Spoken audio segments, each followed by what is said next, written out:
मुगल भारत किस इरादे से आए थे? मुगलों का संपूर्ण इतिहास। भारत के इतिहास में मुगलों के बिना बता पाना मुश्किल है। मुगलों ने भारत में 300 सालों से भी अधिक समय तक राज किया। बाबर, अकबर और शाहजहां से लेकर बहादुर शाह जफर तक कई मुगल शासकों ने दिल्ली की राजगद्दी से भारत में शासन किया। लेकिन कई सवाल आज भी इतिहास के पन्नों से गायब हैं। आखिर मुगल भारत क्यों आए थे? मुगलों ने भारत में अपना साम्राज्य कैसे स्थापित किया? राजपूतों और मराठा के रहते हुए कैसे विदेशी ताकतों ने भारत में इतने लंबे समय तक राज किया? आखिर क्या है मुगलों के इतिहास की असली कहानी? आइए इसके बारे में थोड़ा विस्तृत में समझते हैं। दोस्तों, अगर बाबर हिंदुस्तान नहीं आता तो भारत में मुगल साम्राज्य की स्थापना नहीं हो पाती। भारत में कभी लाल किला, ताजमहल जैसी भव्य इमारतें भी नहीं होती। बाबर का असली नाम जहीरुल मोहम्मद था। उसका जन्म 14 फरवरी 1483 को फरजाना में हुआ था। फरजाना आज के समय में उज्बेकिस्तान के अंतर्गत आता है। बाबर को तैमूर और चंगेज खान का वंशज भी माना जाता है। महज 12 साल की उम्र में बाबर ने फरजाना की राजगद्दी संभालनी शुरू कर दी थी। यह बात बाबर के कुछ रिश्तेदारों और अंकल को अच्छी नहीं लगी और उन्होंने बाबर को हटाने के लिए षड्यंत्र रचने शुरू कर दिए। बाबर को फरजाना और समरकंद से निकाल दिया गया था। कई सालों बाद 1504 में बाबर ने अफगानिस्तान के काबुल को जीतकर अपनी सत्ता स्थापित की। लेकिन बाबर काबुल में संतुष्ट रहने वाला नहीं था। वह अपने साम्राज्य का विस्तार करना चाहता था। बाबर को यह बात अच्छी तरह से समझ थी कि साम्राज्य बढ़ाने के लिए उसे बहुत सारा धन और संपत्ति चाहिए होगी, और उस समय भारत के पास इतना धन था जो शायद ही किसी अन्य जगह पर मौजूद था।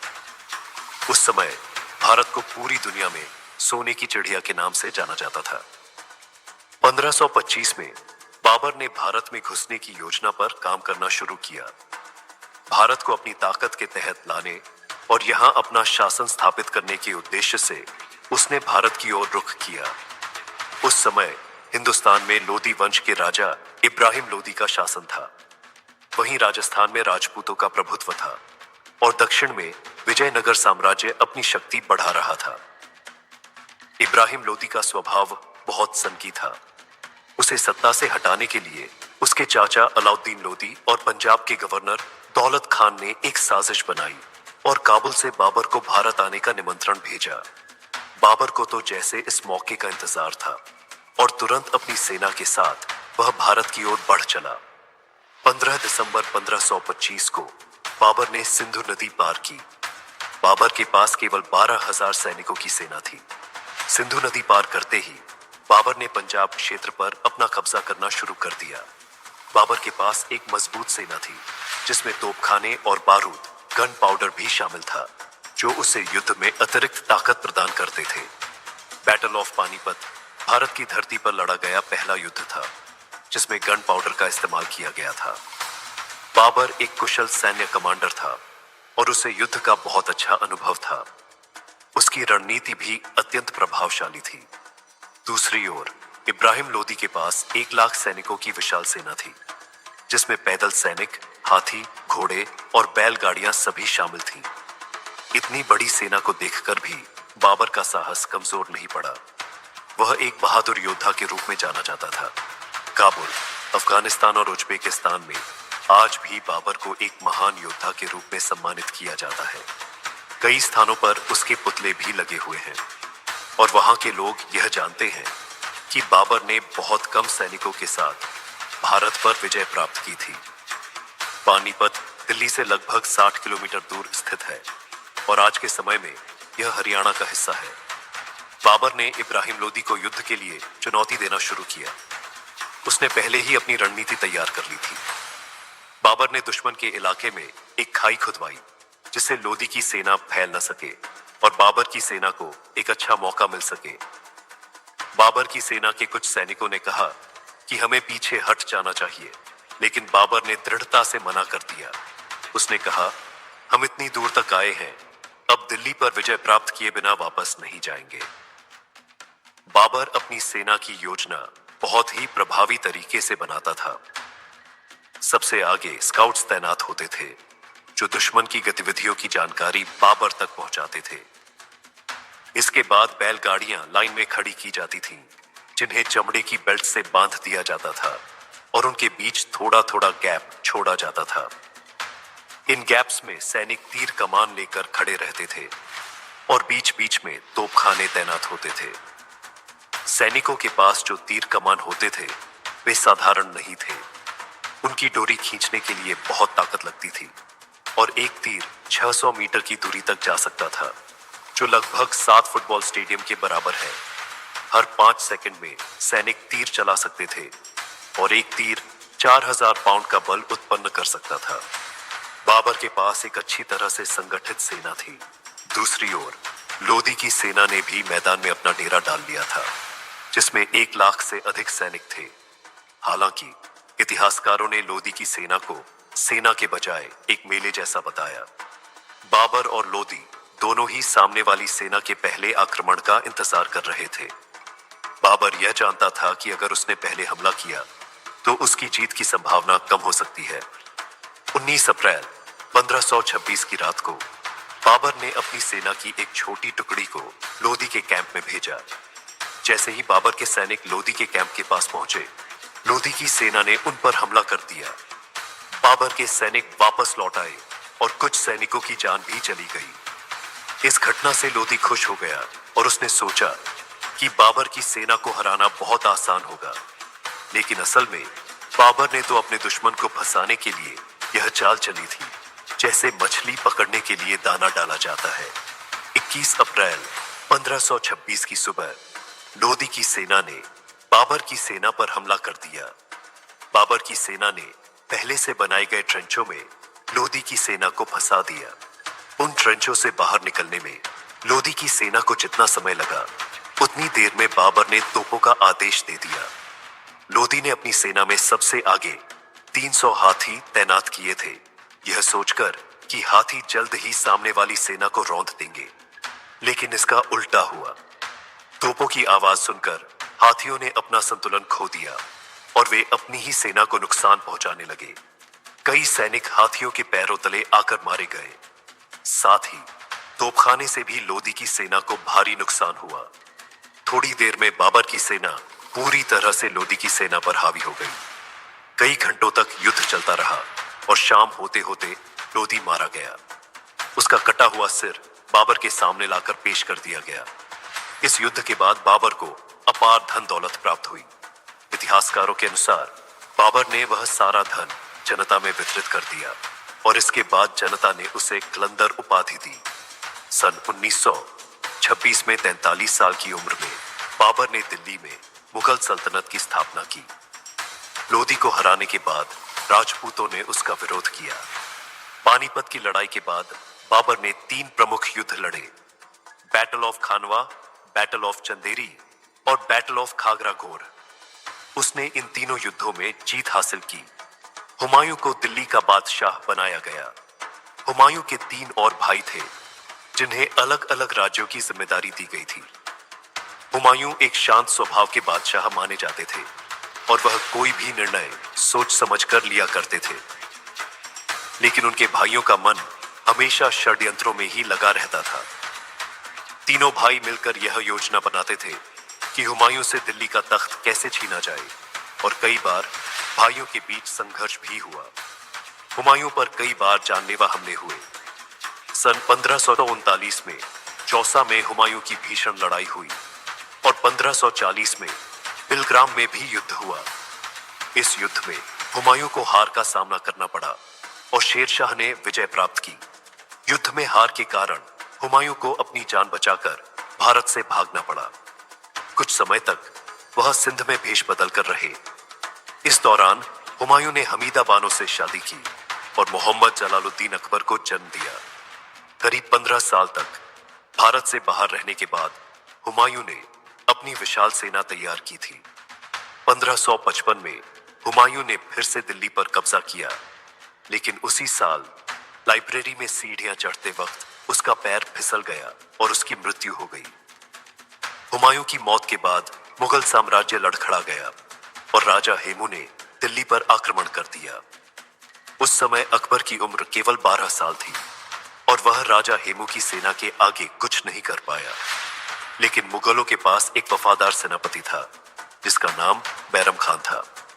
बैरम खान ने एक सेना तैयार की, अकबर को युद्ध कौशल सिखाया और 1556 में पानीपत की दूसरी लड़ाई में राजा हेमू को हराया।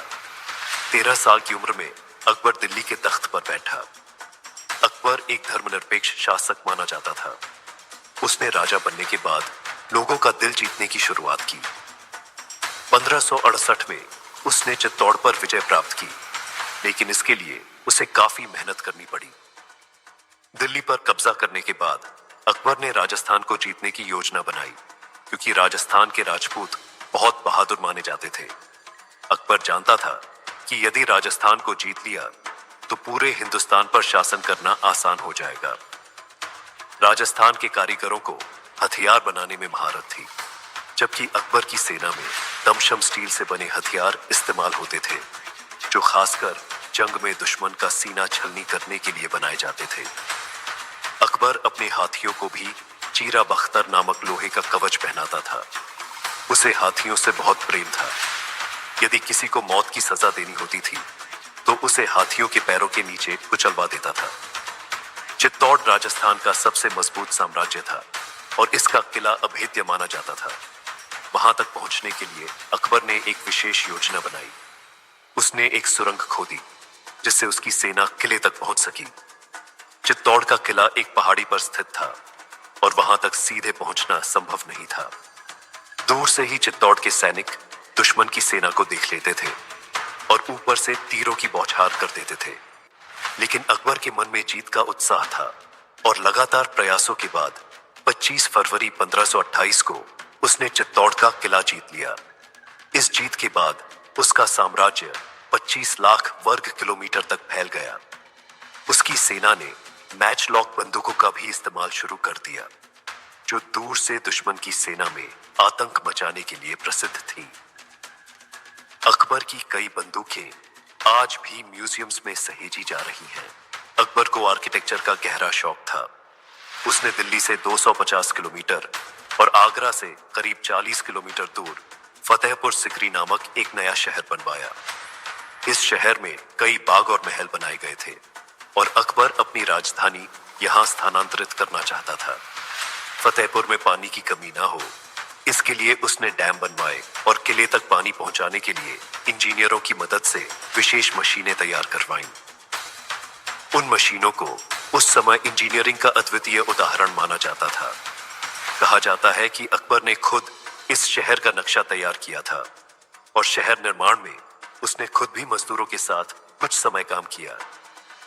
फतेहपुर सिकरी को बसाने में कुल 16 साल लगे, लेकिन दुर्भाग्यवश यह शहर जल्दी ही वीरान हो गया। दोस्तों, अकबर एक बहुत ही समझदार और दूरदर्शी बादशाह था, लेकिन वह पढ़ा लिखा नहीं था। उसने हिंदुओं पर लगने वाले जजिया कर को समाप्त कर दिया था। साल 1605 में अकबर की फूड पॉइजनिंग के कारण मृत्यु हो गई। अकबर के बाद सलीम ने दिल्ली की सत्ता संभाली। सलीम एक अय्याश और विलासी व्यक्ति था। उसे अपना नाम भी पसंद नहीं था और उसने अपना नाम बदलकर जहांगीर रख लिया। जहांगीर को अन्याय और जुल्म से सख्त नफरत थी। वह गुनहगारों को कड़ी और क्रूर सजा दिया करता था। जहांगीर ने अपने जीवन में कुल 20 शादियां की थीं और मानबाई उसकी सबसे प्रसिद्ध पत्नी बनी। हालांकि जहांगीर का दिल सबसे ज्यादा नूरजहां के लिए धड़कता था। जहांगीर के शासनकाल में ही अंग्रेजों ने भारत में आकर ईस्ट इंडिया कंपनी की स्थापना की थी और व्यापार करने की अनुमति मांगी थी। जहांगीर की 20 पत्नियों से कई संतानें हुई, लेकिन उसका केवल एक बेटा ही जीवित रहा, जिसका नाम खुर्रम खान यानी शाहजहां रखा गया। सन 1627 में जहांगीर की मृत्यु के बाद शाहजहां दिल्ली का बादशाह बना। शाहजहां के शासनकाल में दिल्ली और पूरे भारत में तेजी से विकास हुआ। उस समय दुनिया के 1/4 सामान का उत्पादन भारत में हो रहा था। दिल्ली आर्थिक दृष्टि से मजबूत होता गया। कला और वास्तुकला को भी उस समय बहुत बढ़ावा मिला। शाहजहां के आदेश पर कई ऐतिहासिक और अद्वितीय निर्माण हुए, जैसे मोती मस्जिद, ताजमहल, दिल्ली का लाल किला, दीवान आम और दीवान खास, जो अब तक प्रसिद्ध है। शाहजहां ने अपने लिए एक अद्वितीय मयूर सिंहासन भी बनवाया था, जिसमें कई बहुमूल्य हीरे जड़े गए थे। लेकिन 1639 में ईरान के शासक नादिर शाह ने युद्ध में शाहजहां को हराकर मयूर सिंहासन को अपने साथ ले लिया। जब शाहजहां वृद्ध होने लगे तो उन्होंने अपने राज्य का प्रबंधन अपने बेटों को सौंपने का निर्णय लिया। शाहजहां ने अपने बड़े बेटे दारा शिकोह को दिल्ली की राजगद्दी दी। दारा शिकोह धार्मिक सहिष्णुता का आदर करते थे और एक लोकप्रिय शासक थे। लेकिन दारा शिकोह के राजा बनने के बाद शाहजहां के तीसरे बेटे औरंगजेब को यह सहन नहीं हुआ। औरंगजेब ने 1668 में अपने भाई के खिलाफ युद्ध शुरू किया और दिल्ली का बादशाह बन गया। बादशाह बनते ही उसने अपने पिता को आगरा किले में बंद करवा दिया और अपने भाई को मौत के घाट उतार दिया। औरंगजेब की क्रूरता का अंदाजा इस बात से लगाया जा सकता है कि भाई की मौत के बाद उसका सिर काटकर औरंगजेब अपने पिता के पास ले गया था। औरंगजेब के बादशाह बनने के बाद हिंदुओं पर अत्याचार शुरू हो गए। उसने जगह जगह मंदिरों को तोड़कर मस्जिदों का निर्माण कराया और कई हिंदुओं का जबरन धर्म परिवर्तन कराया। उसके शासनकाल में हर जगह हत्या और हिंसा का माहौल था। यह स्थिति मराठों, मारवाड़ा राजपूतों और कई अन्य हिंदू राजाओं को बिल्कुल पसंद नहीं आई और उन्होंने औरंगजेब के खिलाफ युद्ध शुरू कर दिया। औरंगजेब युद्ध में घायल हुआ और करीब 3 महीने तक बिस्तर पर पड़ा रहा। 1707 में उसने बिस्तर पर ही दम तोड़ दिया। औरंगजेब की मौत के बाद मुगल साम्राज्य धीरे धीरे पतन की ओर बढ़ने लगा। इसके बाद दिल्ली में कई मुगल बादशाह आए, लेकिन उनमें से कोई भी पहले के मुगलों जैसा सक्षम नहीं था। 1707 से 1712 तक बहादुर शाह प्रथम ने शासन किया। उसके बाद जहांगीर शाह, फारूक सियार, मोहम्मद शाह रंगीला, आलमगीर शाहजादा तृतीय और अकबर द्वितीय जैसे कई शासक आए, लेकिन इनमें से किसी ने भी लंबे समय तक शासन नहीं किया और बहुत कम समय में दिल्ली के बादशाह बदलते रहे।